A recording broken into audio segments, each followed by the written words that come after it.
Hello students, welcome to my channel math expert by Santosh ma'am. आज मैं start करने जा रही हूँ 11th का फर्स्ट चैप्टर सेट्स। मैंने अपनी लास्ट वीडियो में सेट्स के बारे में कुछ बताया था।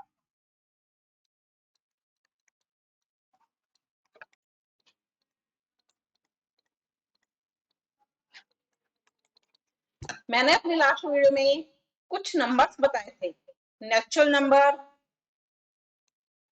Integers, rational number, irrational number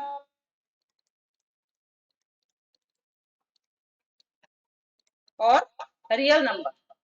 natural number को एन से लिखा जाता है, इंटीजर्स को जेड से लिखा जाता है, प्राकृतिक संख्या एन, इंटीजर्स पूर्णांक जेड, रेशनल नंबर प्रीमियर संख्या क्यू, रियल नंबर वास्तविक संख्याएं आर और इरेशनल नंबर को किस टाइप से लिखा जाता है?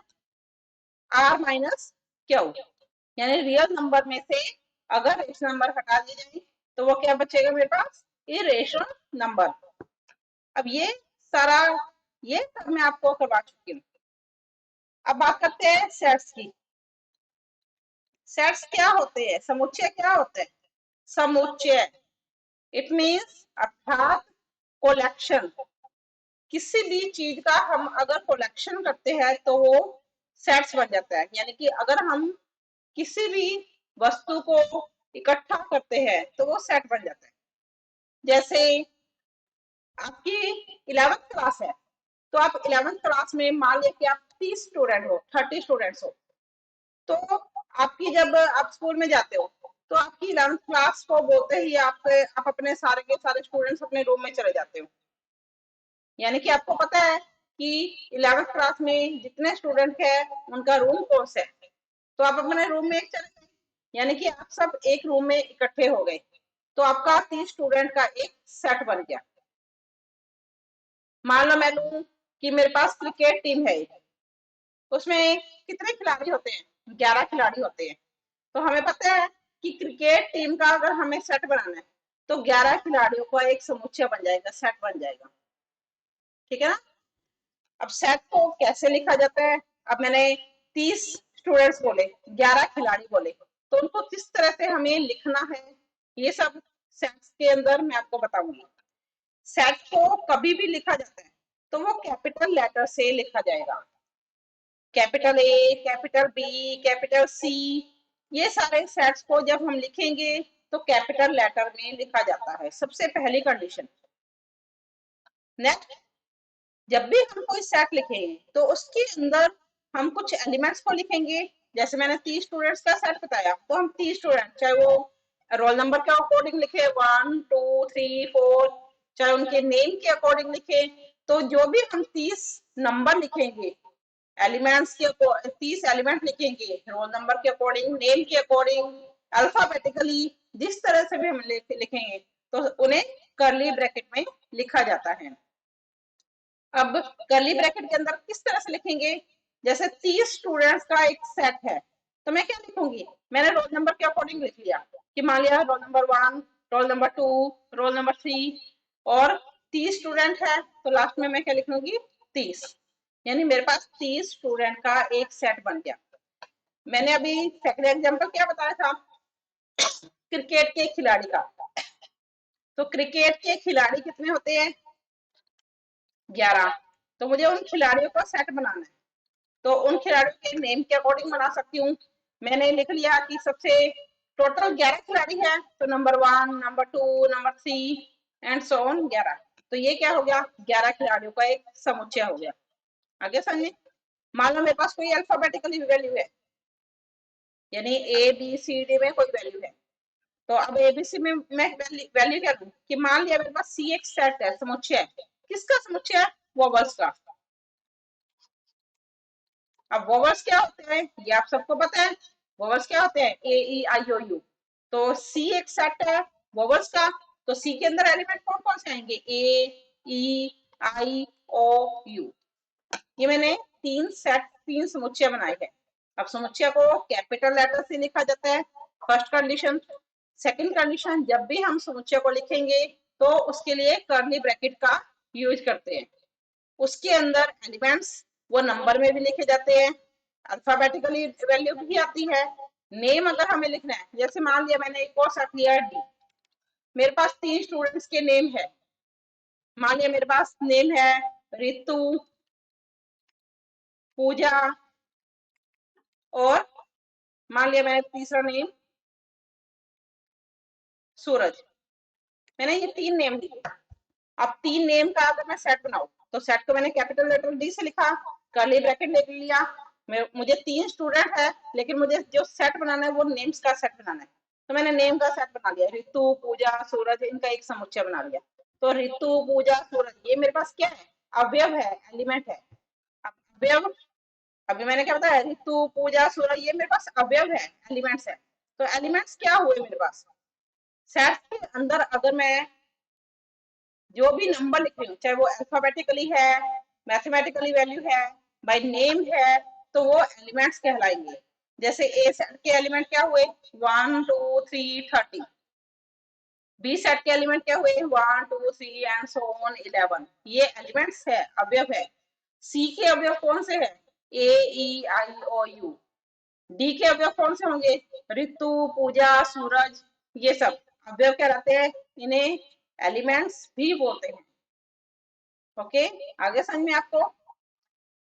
अब जैसे मैंने मान लो एक और सेट लिया, कोई एक सेट है ए, जिसके अंदर मैंने लिख लिया ए बी सी डी, यानी एक सेट है ए बी सी डी का। अब अगर मैं आपसे पूछूं कि ए के अंदर एलिमेंट्स कौन कौन से हैं, तो हम क्या कहेंगे कि ए के अंदर 4 एलिमेंट है। कौन कौन से? ए बी सी और डी।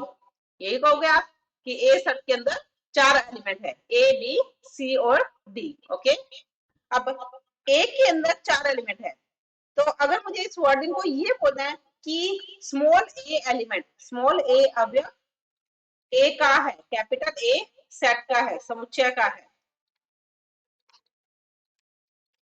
तो हम इसे कैसे रिप्रेजेंट करेंगे, कैसे लिखेंगे? इसे मैं लिखूंगी ए बिलोंग्स टू कैपिटल ए। ये सिंबल होता है बिलोंग का, बिलोंग्स कहते हैं इसे।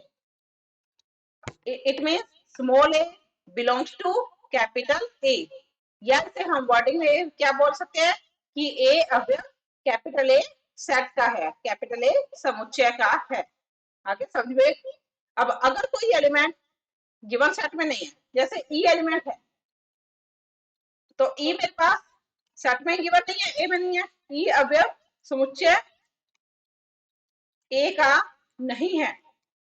अब इसको अगर मुझे मैथमेटिकली लिखना है, तो मैं क्या लिखूंगी? ई, अब अगर ए का है तो हमने कैसे लिखा था? बिलोंग्स टू ए, लेकिन यहाँ पर ई ए में नहीं है, इसका मतलब हो गया ई ए में है, लेकिन मुझे यहाँ पर पता है कि ई स्मॉल ई कैपिटल ए का एलिमेंट नहीं है, तो मैं क्या लिखूंगी? E does not belongs to. इसे हम क्या लिखेंगे? Does not belongs to. It means यानी कि ई कैपिटल ए का एलिमेंट नहीं होगा। सिंबल मैंने किस तरह से बनाया? ये सिंबल बिलोंग का, इसके बीच में मैंने, ये सिंबल बिलोंग का है, इसके बीच में मैंने कट कर दिया, यानी नॉट बिलोंग्स टू। हम इक्वल लगाते हैं, ये इक्वल है, ये नॉट इक्वल हो गया। वैसे ही अगर बिलोंग के बीच में हम इस तरह से लगा दें तो ये नॉट बिलोंग्स टू का हो जाएगा। तो E not belongs to A. Okay, clear है यहाँ तक आपको? आगे मैं आपको बता रही हूँ, यहाँ मैं आपको आगे बताऊंगी कि सेल्स को कितनी प्रकार से हम लिख सकते हैं, समुच्चय को कितनी प्रकार से हम लिख सकते हैं।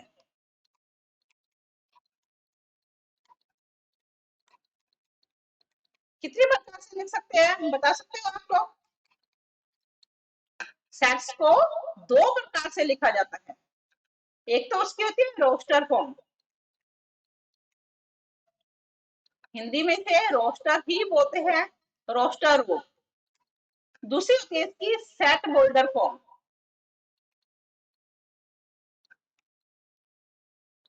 यानी कि समुच्चय निर्माण रूप। सेट्स को दो प्रकार से लिखा जाता है, एक तो रोस्टर फॉर्म में और दूसरा सेट बोल्डर फॉर्म में, यानी कि समुच्चय निर्माण रूप में। अब ये रोस्टर फॉर्म क्या होती है, सेट बोल्डर फॉर्म क्या होती है, इसे समझाने के लिए मैं यहाँ पर एक सेट ले रही हूँ। एक तो ए, जिसके अंदर मैंने ले लिया 1 2 3 4 एंड सो ऑन। एक मैंने ले लिया सेट बी, जिसके अंदर मैं लिख रही हूँ x is a real number. अब देखो मैंने सेट्स को दो प्रकार से लिखा है। ए सेट में मैंने लिखा 1 2 3 4, मैं मान लो इसे खत्म कर देती हूँ 5 पर। और बी सेट मैंने लिखा x from x is a real number. मैंने दो प्रकार के सेट लिखे हैं, दोनों में क्या चेंज किया, क्या चेंज आ रहा है इसमें, एक में तो एलिमेंट शो हो रहे हैं, मुझे पता है कि एक सेट है, उस सेट में नंबर ऑफ एलिमेंट 5 है और अवयव कितने हैं, 5 है, कौन कौन से हैं ये भी मुझे पता है कि 1 2 3 4 5, 1 2 3 4 5। दूसरा मैंने सेट लिख दिया, दूसरा मैंने सेट लिख दिया बी। अब बी के अंदर मैंने एलिमेंट्स को शो करके नहीं बताया, मैंने ये नहीं बताया कि आपको कि इसमें कौन कौन से एलिमेंट है, मैंने एक वर्डिंग में लिख दिया कि x is a real number. इसको मैं अगर लिखूं वास्तविक संख्या का समुच्चय। अब इसमें मैंने नंबर्स नहीं लिखे, मैंने वर्डिंग में लिखा कि x क्या है, वास्तविक संख्याओं का समुच्चय। तो ये दो टाइप लिखी है, जो मैंने अगर जिसमें मुझे एलिमेंट्स के बारे में साफ साफ पता चल रहा है कि सेट के अंदर कितने एलिमेंट है, कौन कौन से हैं, तो वो फॉर्म क्या कहलाएगी, रोस्टर फॉर्म, रोस्टर रूप कहलाएगा। लेकिन अगर मुझे सेट के एलिमेंट्स को पता नहीं है, लेकिन मैं उन्हें एलिमेंट्स की फॉर्म में कन्वर्ट कर सकती हूँ। हम कोई भी सेट है अगर लैंग्वेज में लिखेंगे तो उसे एलिमेंट्स में लिख सकते हैं, तो ये क्या कहलाएगा मेरे पास, सेट बोल्डर फॉर्म। यानी बी मेरे पास यहाँ पर क्या सेट बोल्डर फॉर्म में है और ए क्या है रोस्टर फॉर्म में है। ओके, रोस्टर फॉर्म क्या हो जाएगी, जिसमें हमें एलिमेंट्स के बारे में पता है कि कितने एलिमेंट है, कौन कौन से एलिमेंट है। और अगर उसे मैं लैंग्वेज की फॉर्म में लिख लूं तो वो सेट बोल्डर फॉर्म में कन्वर्ट हो जाएगा, बदल जाएगा। ठीक है, आगे समझे। अब कैसे बदलेगा, बी सेट मैंने क्या लिया, वास्तविक संख्याओं का समुच्चय। अब वास्तविक संख्याएं मैं अपनी लास्ट वीडियो में आपको बता चुकी हूँ, वास्तविक संख्याएं क्या होती है, रियल नंबर क्या होते हैं, जिसमें नेचुरल नंबर आ जाते हैं, इंटीजर्स आते हैं, रेशनल नंबर आ जाएंगे, इरेशनल नंबर आ जाएंगे, ये सारी वास्तविक संख्याएं होती है, रियल नंबर होते हैं। तो कौन कौन से नंबर आएंगे, 0,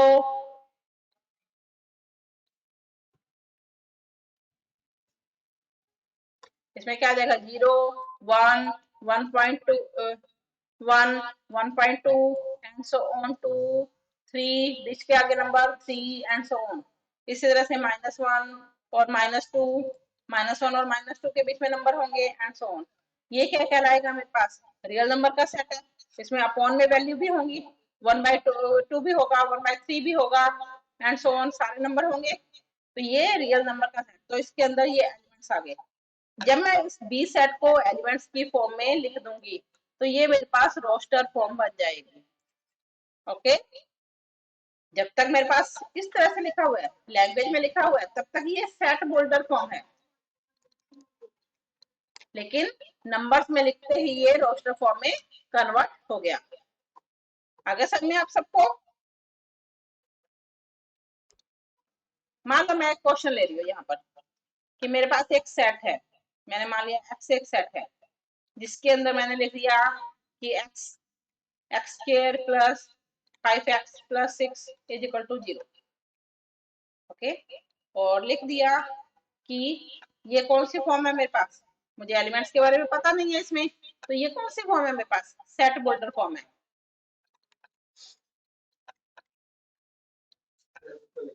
ये क्या है, एक सेट बोल्डर फॉर्म है, मुझे इसे कन्वर्ट किस में करना है, रोस्टर फॉर्म में कन्वर्ट करना है। तो हमारे पास क्वेश्चन क्या होगा कि यदि एक्स सेट बोल्डर फॉर्म में है तो एक्स को, तो समुच्चय एक्स को रोस्टर रूप में बदलिए। अब देखो मैंने बीच में लास्ट यहाँ पर भी एक ऐसी सेट को इस तरह से लिखा है, मैंने यहाँ पर सेट को इस तरह से लिखा है कि बी एक्स आगे इस तरह से मैंने डॉट लगा दिया। मैंने यहाँ पर भी अगर सेट लिखा तो मैंने सेट को किस तरह से, जब जब भी मैं सेट बोल्डर फॉर्म में लिख रही हूँ तो मैं एक्स लिख के आगे डॉट लगा रही हूँ। इसका मीनिंग क्या है यहाँ पर, इसे हम बोलेंगे from, x from x square plus 5x plus 6 equal to 0। वो जब भी हम सेट बोल्डर फॉर्म में किसी सेट को लिखते हैं तो उसमें एक्स फ्रॉम आगे हमारे पास इक्वेशन लिखी होती है। अब इसका मीनिंग क्या है, इसका इसे क्यों लिखते हैं हम, मैंने यहाँ पर लिखा, क्वेश्चन अभी करवाऊंगी लेकिन पहले इसके बारे में आपको पता होना चाहिए। X equal to x from, जैसे मैंने अभी पीछे लिखा था, मानिए कि एक्स प्राकृतिक संख्या का समुच्चय है। आप बुक में भी पढ़ लेते हो कि ये डॉट लगा रखा है, लेकिन इसका कारण क्या है ये मैं आपको बता रही हूँ। एक्स इक्वल टू एक्स, ये फ्रॉम एक्स प्राकृतिक संख्याओं का समुच्चय है। अब इसका मतलब क्या होगा यहाँ पर कि कैपिटल एक्स एक सेट है, उस सेट के अंदर जो सॉल्यूशन आएगा वो एक्स का सॉल्यूशन होगा। और एक्स की वैल्यू आएगी कहाँ से, उसके लिए कोई ना कोई इक्वेशन होनी चाहिए, कोई कंडीशन होनी चाहिए। तो हमारे पास ये आगे कंडीशन लिखी होती है। समझ में आया आपको, कैपिटल एक्स एक सेट है जिसके अंदर एलिमेंट क्या होंगे, एक्स होंगे, एक्स की वैल्यू आएगी। और एक्स की वैल्यू कहाँ से आएगी, फ्रॉम के आगे वो कंडीशन लिखी होगी। ये कंडीशन है मेरे पास कि एक्स की वैल्यू कहाँ से आ रही है। मान लो मैं इस तरह से लिख देती हूँ एन, और मैंने यहाँ लिख दिया एक्स प्राकृतिक संख्या का समुच्चय है।